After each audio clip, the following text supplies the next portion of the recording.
Assalamualaikum warahmatullahi wabarakatuh. Salam dan bahagia. Mohon izin berbagi koneksi antar materi modul 2.1 memenuhi kebutuhan belajar murid melalui pembelajaran berdiferensiasi. Setiap anak memiliki kebutuhan dasar dan kebutuhan belajar. Bagaimanapun, guru harus memihak pada anak karena sesungguhnya mereka masih anak-anak. Pembelajaran berdiferensiasi adalah strategi pembelajaran yang dilakukan guru dalam rangka memenuhi kebutuhan belajar murid pada aspek kesiapan belajar, profil belajar, dan minat murid. Karakteristik pembelajaran berdiferensiasi yang pertama didahului asesmen, kedua murid merasa diterima, tiga suasana kelas dinamis, dan terakhir kombinasi beberapa metode pembelajaran. Kesiapan belajar atau readiness. Setiap murid berada pada satu titik kondisi terhadap pengetahuan dan keterampilan baru yang akan diajarkan. Indikator readiness yaitu mendasar atau transformatif, konkret atau abstrak, sederhana atau kompleks, terstruktur atau terbuka, tergantung atau mandiri, dan lambat atau cepat. Profil belajar murid.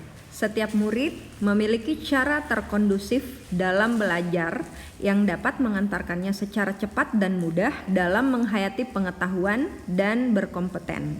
Hal ini dapat terlihat pada preferensi lingkungan belajar, gaya belajar, pengaruh budaya, dan kecerdasan majemuk. Minat murid.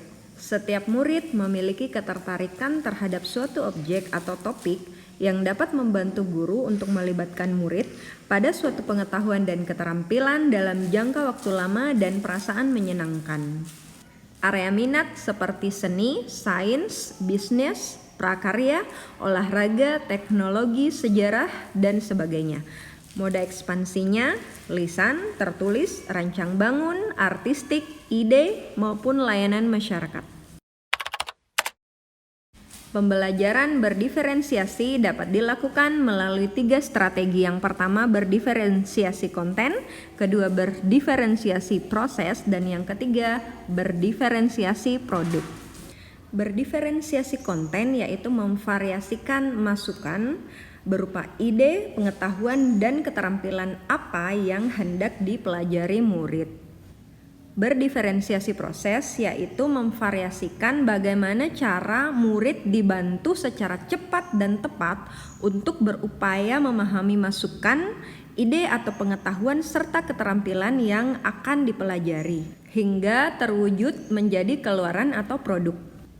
Diferensiasi produk yaitu memvariasikan keluaran atau bagaimana cara murid mengekspresikan hasil pengetahuan yang diperolehnya.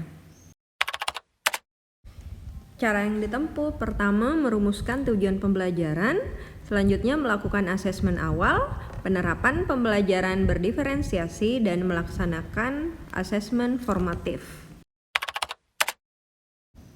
Pada modul 1.1 Filosofi Pendidikan Ki Hajar Dewantara dikatakan bahwa guru harus menuntun potensi anak, menyediakan segala kebutuhan yang dapat mengoptimalkan potensi anak sesuai dengan kodrat alam dan kodrat zamannya. Nah, hal ini sangat terkoneksi dengan pembelajaran berdiferensiasi bahwa guru mengidentifikasi kebutuhan belajar murid sesuai dengan kesiapan belajar, profil belajar, dan minat murid. Pada modul 1.2 nilai dan peran guru penggerak dikatakan bahwa nilai guru penggerak harus berpihak pada murid dan berperan dalam melatih kepemimpinan murid. Hal tersebut sangatlah relevan dengan pembelajaran berdiferensiasi bahwa guru mengidentifikasi kebutuhan belajar murid melalui asesmen awal dan menggunakan hasil asesmen untuk mengakomodir kebutuhan belajar setiap murid. Pada modul 1.3, visi guru penggerak dikatakan bahwa visi guru penggerak berakar dan bertujuan untuk mewujudkan profil pelajar Pancasila pada murid. Pembelajaran berdiferensiasi merupakan salah satu strategi yang digunakan dalam mewujudkan visi guru penggerak. Modul 1.4, budaya positif. Untuk mewujudkan budaya positif, guru perlu mengidentifikasi kebutuhan dasar murid sebagai manusia.